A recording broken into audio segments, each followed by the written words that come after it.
Shalom a todos, bienvenidos a una extensión de El Café con More Yosef.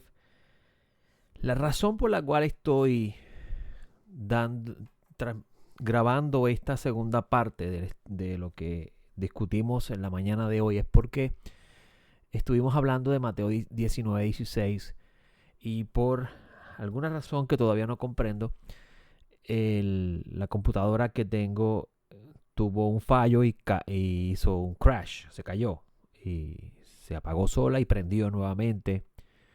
Y luego de revisarla y ver que todo está funcionando bien, pues decidí tomar un momento para terminar este comentario con respecto a Mateo 19:16, teniendo en cuenta ya lo hablado o tal vez comenzando desde el principio. Como decía esta mañana, y también lo comentaba en el podcast de Etzhaim, que graba la participación mía en el programa de radio El Camino de Dios. Una de las cosas más importantes que tenemos que tener nosotros en cuenta como discípulos de Yeshua es la separación y la diferenciación de lo que es salvación y de lo que es vida eterna. El concepto salvación en los escritos nazarenos tiene su origen en los profetas. El discurso de Pablo con respecto a los gentiles, ser salvo por gracia, por la fe en Yeshua el Mesías, no tiene nada que ver con el concepto de vida eterna que Yeshua habla e incluso también Pablo de Tarso comenta. Cuando hacemos esta separación de estos dos conceptos, se nos va a hacer mucho más fácil poder comprender lo que se está hablando en este texto de Mateo 19:16. Cuando hablamos, y esto lo hemos conversado en otros momentos, pero lo voy a aportar hoy, cuando nosotros estamos hablando de salvación en los escritos nazarenos, cuando Yeshua hablaba de la salvación de Dios, cuando hablaba Pablo de Tarso de la salvación a los gentiles, ambos están teniendo en cuenta a los profetas, quienes hablaron de cómo Dios milagrosamente salvaría al pueblo de Israel de la ira que habría de venir. Y que cuando se habla del Mesías muriendo por los pecados de Israel y salvando a Israel de sus pecados, también gira alrededor de esta ira que Hashem habría de traer sobre el pueblo de Israel por estos no andar en sus caminos. Así también Pablo, cuando habla a los gentiles, habla también de la misma forma con respecto al concepto de salvación. Uno de los capítulos más importantes para entender esto lo vas a poder leer en Isaías 24, cuando habla de Dios juzgar a las naciones y destruirlas, hacer una conmoción en los cielos y traer espada y destrucción sobre la tierra. También vemos en otros textos de los profetas, como por ejemplo Isaías 11, habla del Mesías destruir la iniquidad del mundo. Además de otros textos adicionales que habla del día de la ira del Eterno grande y terrible, del cual Pablo de Tarso le habla a los gentiles para salvación. Sin embargo, cuando entramos al tema de la vida eterna, ahí estamos hablando de otro concepto diferente. El concepto de vida eterna del cual Pablo de Tarso predica y también Yeshua predica gira alrededor de la perfección, el perfeccionamiento de la persona, del individuo que ha de participar de la vida eterna. El libro de Revelaciones es el mejor libro para poder entender la separación que hay entre estos dos conceptos. Porque tú vas a ver, por ejemplo, a partir del capítulo 19, la manifestación del Mesías como el agente divino de Dios para juzgar y destruir a los malvados de la tierra y salvar a los que le esperan. Y también vas a ver que inmediatamente el Mesías se instala como rey en Jerusalén. El mundo entero va a ser juzgado, o mejor, va a ser dirigido con la vara de la justicia del Mesías, con la Torá que saldrá de la boca del Mesías en Sion.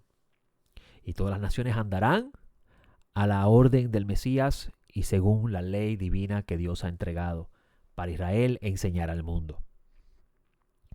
En el libro de Revelaciones también vemos que inmediatamente después del reinado de los 1000 años del Mesías, el ángel asignado con la tarea de tentar y seducir a los pecadores o al mundo, o al ser humano, será soltado para volver nuevamente a Dios a probar la fidelidad de las naciones hacia Él y su ungido. Por lo cual el libro de Revelaciones nos dice que muchos sucumbirán ante esta tentación y se rebelarán contra Hashem y su Mashiach, viendo el libro de Revelaciones esto como el cumplimiento de Gog Magog. Inmediatamente después de esta experiencia, los libros son abiertos y todo el mundo es resucitado entre los muertos. Y aquel que no se encuentra en el libro de la vida será lanzado al exterminio eterno, o sea, al fuego, al lago de fuego y azufre, para ser aniquilado, exterminado por siempre y para siempre. El libro de Revelaciones nos dice que después de esto vendrá una nueva creación. Hashem renovará su mundo. Y en esta renovación el Creador bendito sea pondrá su presencia en medio nuestro. Y el Mashiach se convertirá o realizará la labor de Adán como cabeza de la creación ante una humanidad completamente perfeccionada ante Dios.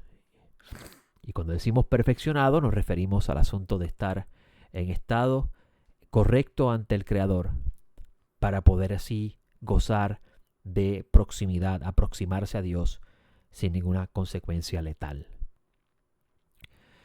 Luego de ese resumen, que yo le he hablado muchas veces a lo largo de los estudios que he estado dando en los pasados meses y tal vez años, vamos a leer ahora este texto de Mateo 19, a la luz de esto que acabo de mencionar, para ver qué se está hablando aquí, cuál es el trasfondo de todo lo que se está comentando en este texto y cómo debemos nosotros entenderlo como discípulos de Yeshua. Dice el texto: y aquí se le acercó uno y dijo: Maestro, ¿qué bien haré para obtener la vida eterna? Este texto es uno muy interesante porque el maestro le dice a él: ¿por qué me preguntas acerca de lo bueno? Uno solo es el bueno, pero si deseas entrar en la vida, guarda los mandamientos. Observa que Yeshua le está respondiendo a este joven que si él desea entrar en la vida, o sea, tener vida eterna, él tiene que guardar los mandamientos. Uno podría pensar que Pablo de Tarso falló al hablar de que por las obras de la ley nadie será salvo.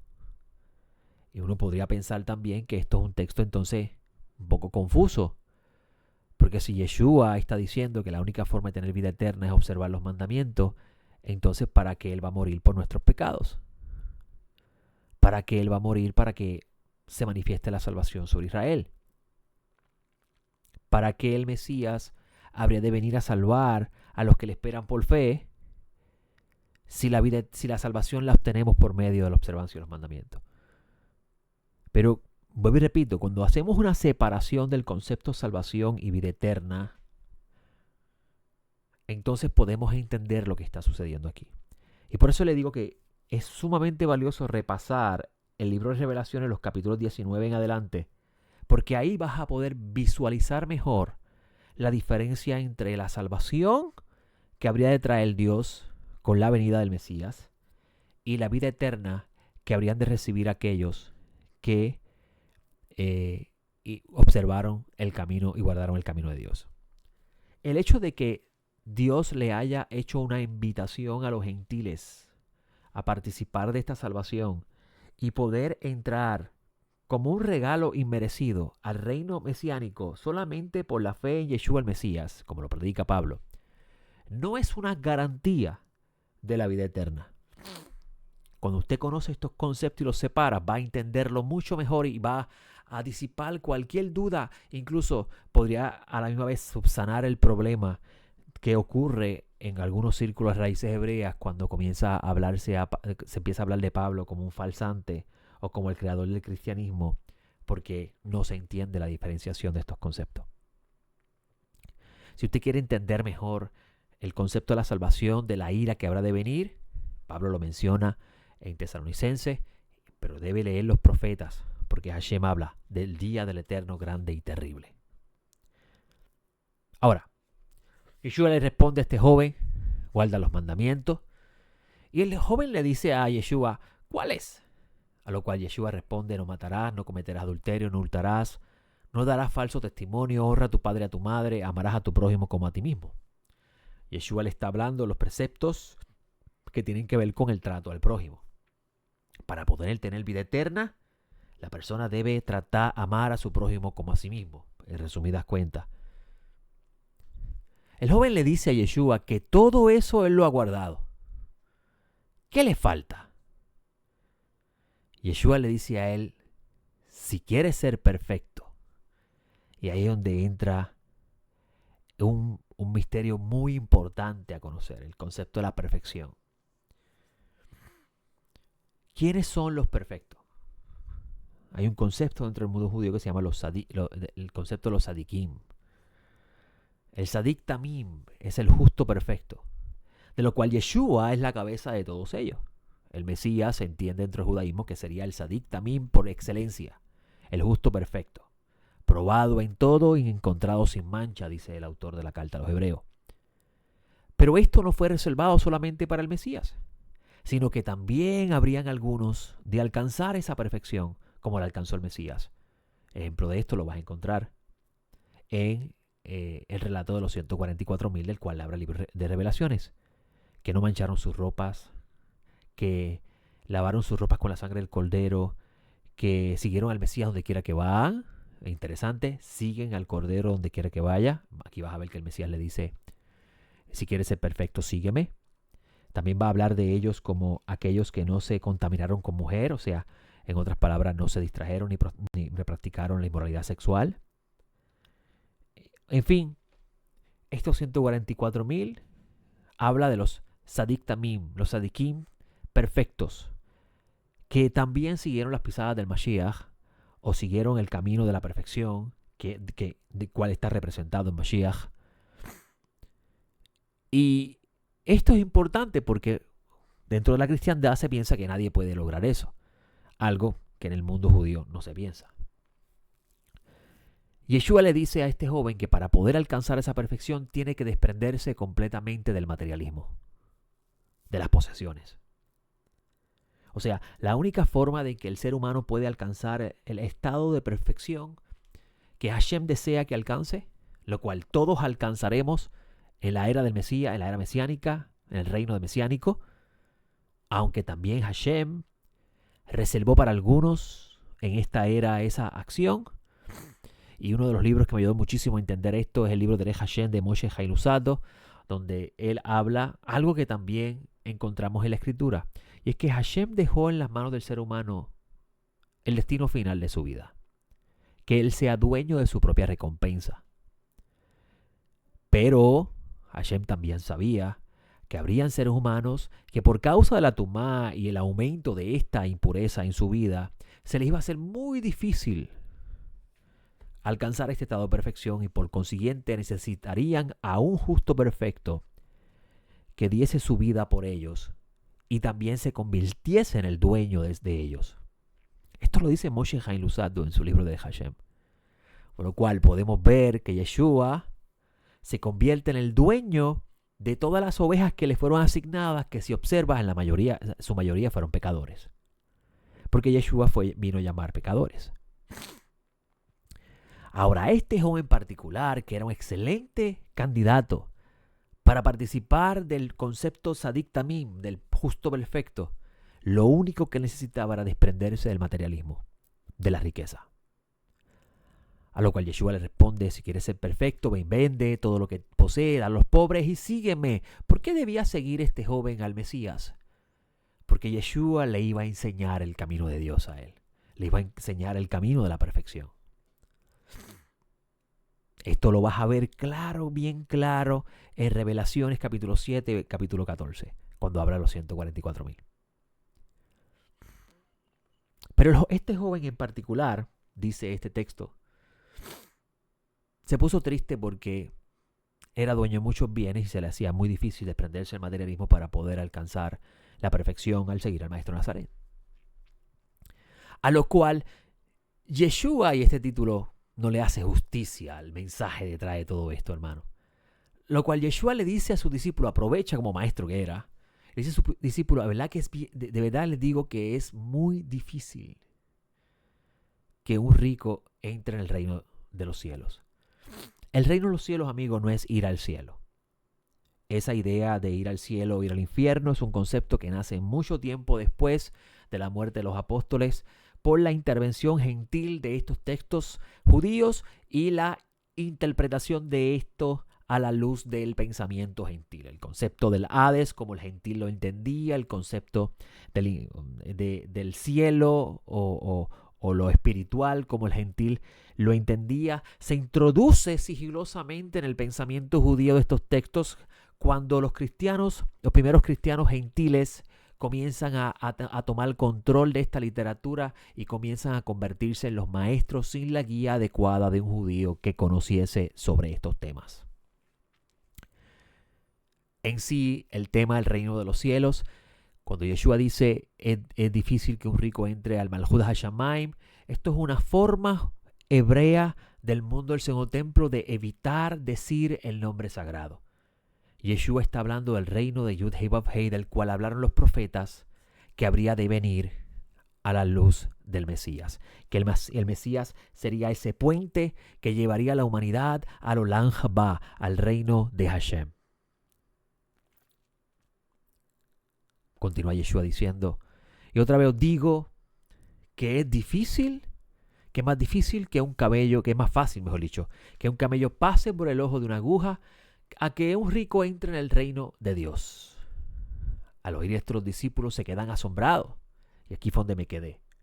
Por eso es que estoy yendo un poco más rápido al principio, porque en el estudio de esta mañana usted va a encontrar algo más profundo, o sea, más información con respecto a los textos anteriores. Los discípulos se quedan asombrados porque Yeshua le dice algo que ellos encuentran dificultoso. A lo cual responden, entonces, ¿quién podrá salvarse? En este contexto, la palabra griega sosenai no tiene nada que ver con el día de la ira que ha de venir, porque la pregunta es, ¿quién va a entrar? ¿Cómo yo puedo entrar? ¿Cómo yo puedo tener vida eterna? Y la mejor forma de entenderlo es el libro de Revelaciones. El Olam Haba, el mundo venidero o el mundo eterno, es la nueva creación. El reino mesiánico no es el Olam Haba, no es el reino de los cielos, es el reino mesiánico, es el reino del Mesías, que sí es el reino de Hashem, pero no es el reino de Hashem desde la perspectiva como lo pensaba, lo expresaron los profetas. O podríamos decir que Hashem lo divide en dos partes, como el reino mesiánico como una antesala al Olam Haba o como un preparativo al Olam Haba. Ambas cosas, ambas formas de verlo son aceptados. Y los discípulos le dicen, ¿y quién podrá entonces entrar al Olam Haba, al reino de Hashem?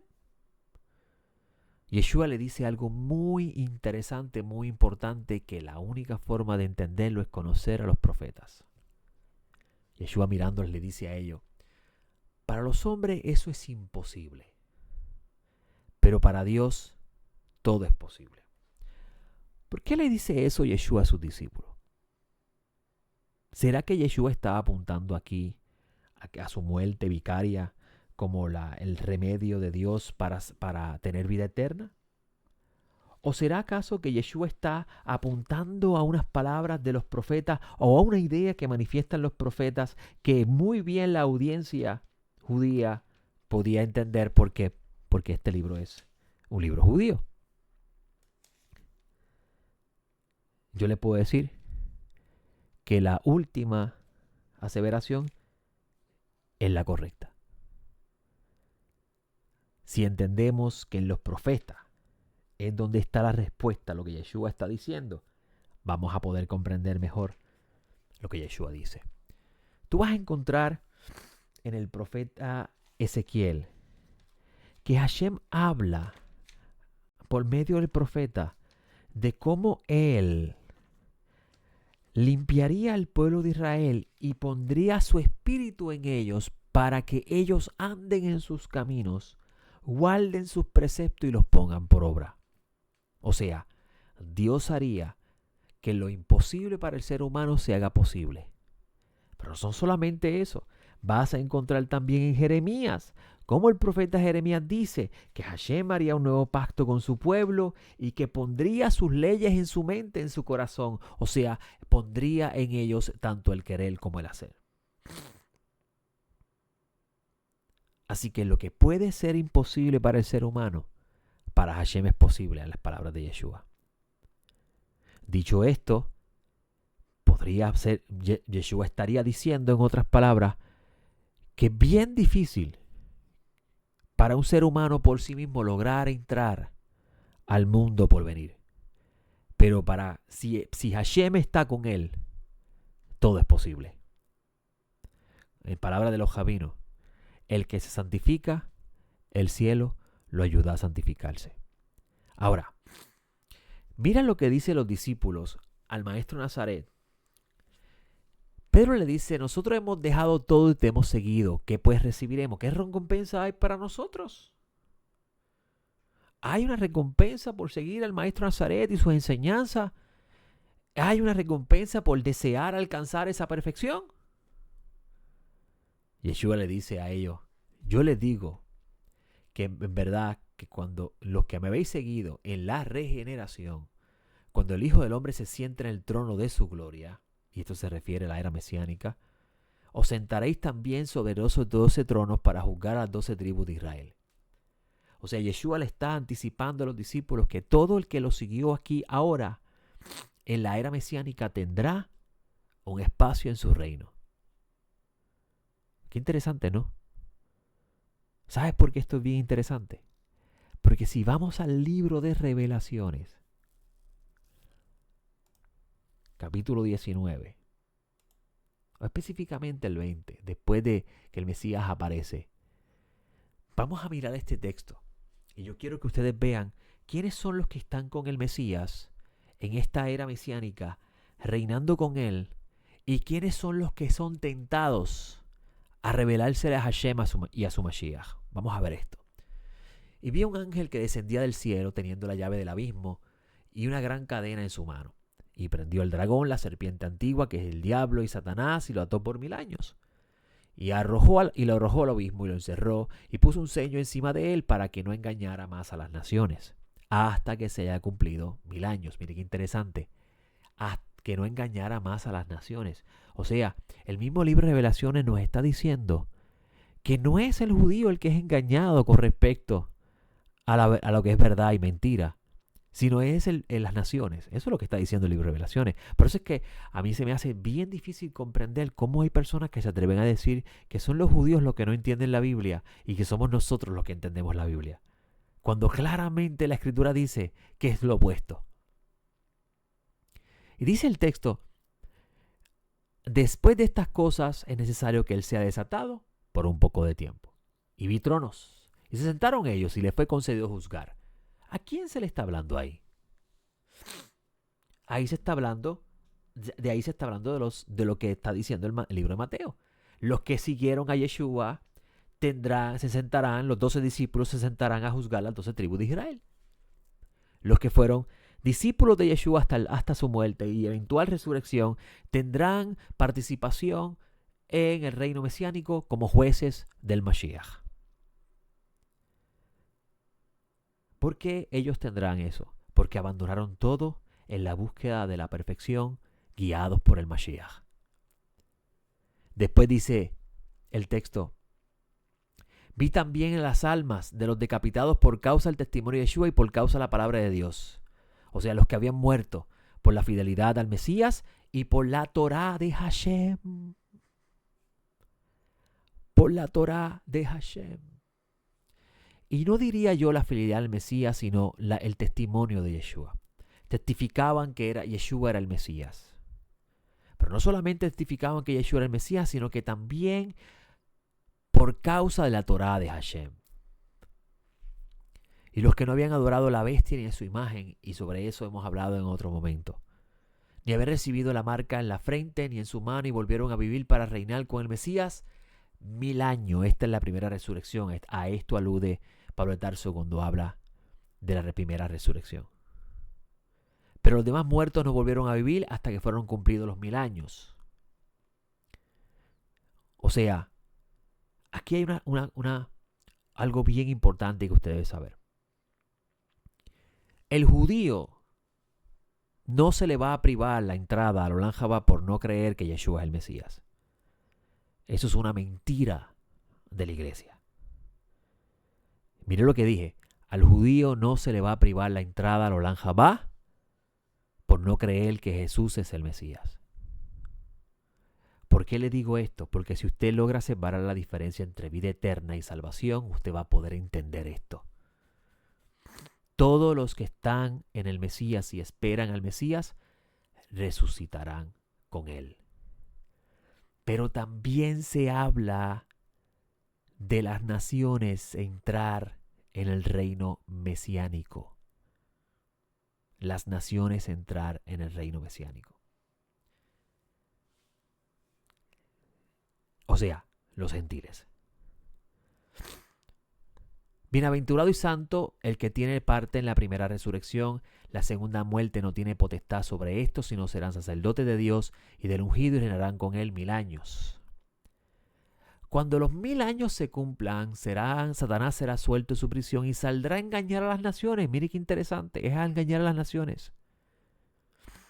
Que está en los 4 ángulos de la tierra, Gog y Magog, a fin de reunirlos para la batalla, cuyo número es como la arena del mar. Y subieron sobre la anchura de la tierra y rodearon el campamento de los santos y la ciudad amada, pero descendió fuego del cielo y los devoró.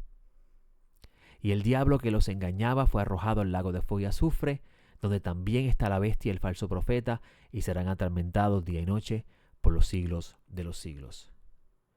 ¿Quiénes son estos gentiles? ¿Quiénes son estas naciones que son tentados por Satán? Que son seducidos por Satán, son engañados por Satán para revelarse al Mesías. Son los gentiles que fueron salvos de la predicación de la fe.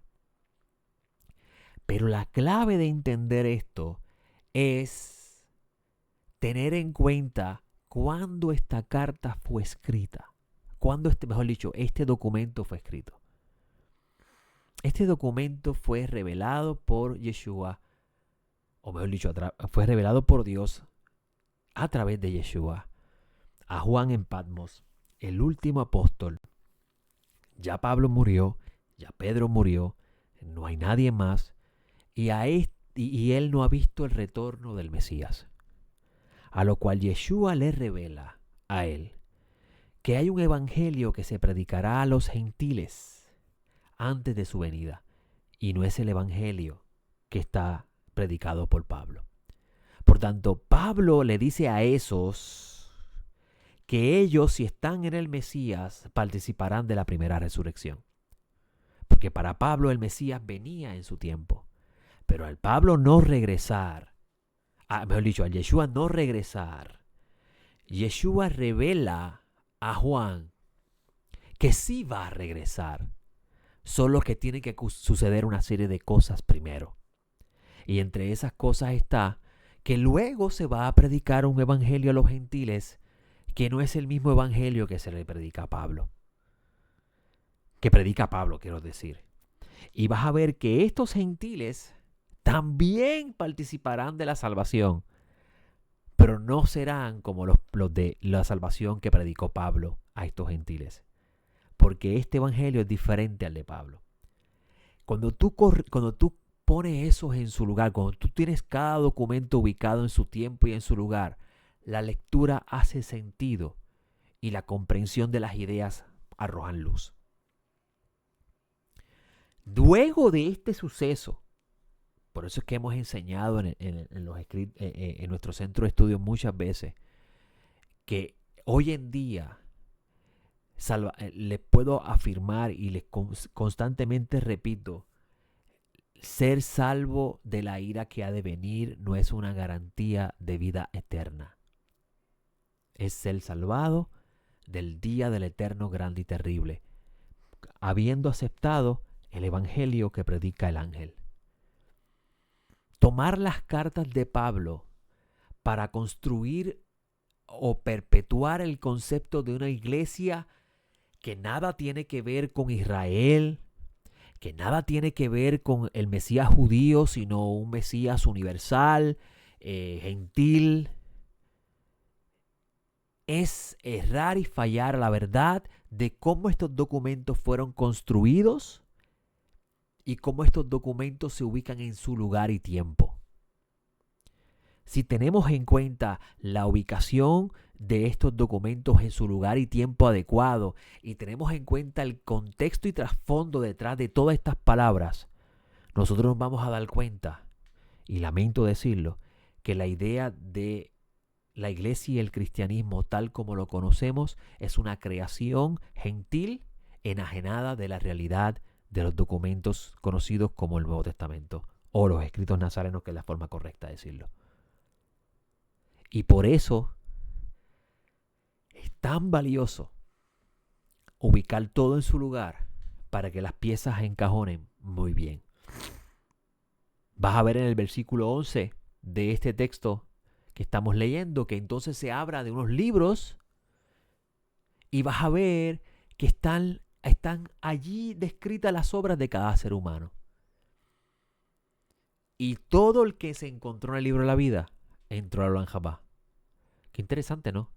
A mí me dijeron que por obra nadie podría entrar, nadie podía tener vida eterna. O mejor dicho, por las obras de la ley nadie sería salvo.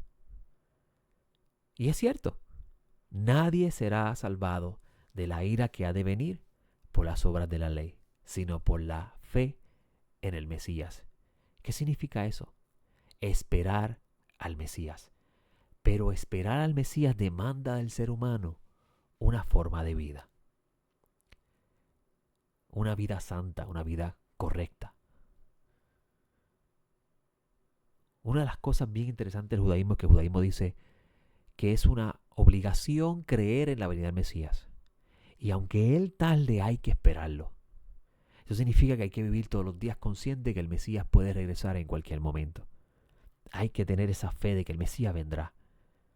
Esto es bien interesante porque parece que Pablo predica lo mismo a los gentiles. Hay que creer que el Mesías regresa y que el Mesías vino y que regresará, y hay que creer en la resurrección de los muertos porque tal vez muera y no vea al Mesías regresar, pero Él cuando regrese me levantará porque yo lo espero.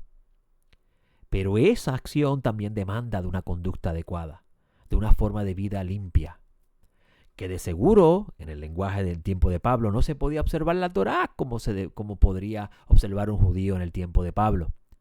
Como también de la misma forma hoy, muchos gentiles no pueden observar la ley de Hashem como deberían observarlas porque estamos viviendo bajo el dominio de los gentiles. Pero si vivimos una vida pura, una vida correcta ante Hashem, esperando al Mashiach, cuando el Mashiach regrese, entonces ocurrirá la resurrección de los muertos si morimos antes de que regrese, o si estamos vivos seremos transformados. Pero eso no es una garantía de vida eterna.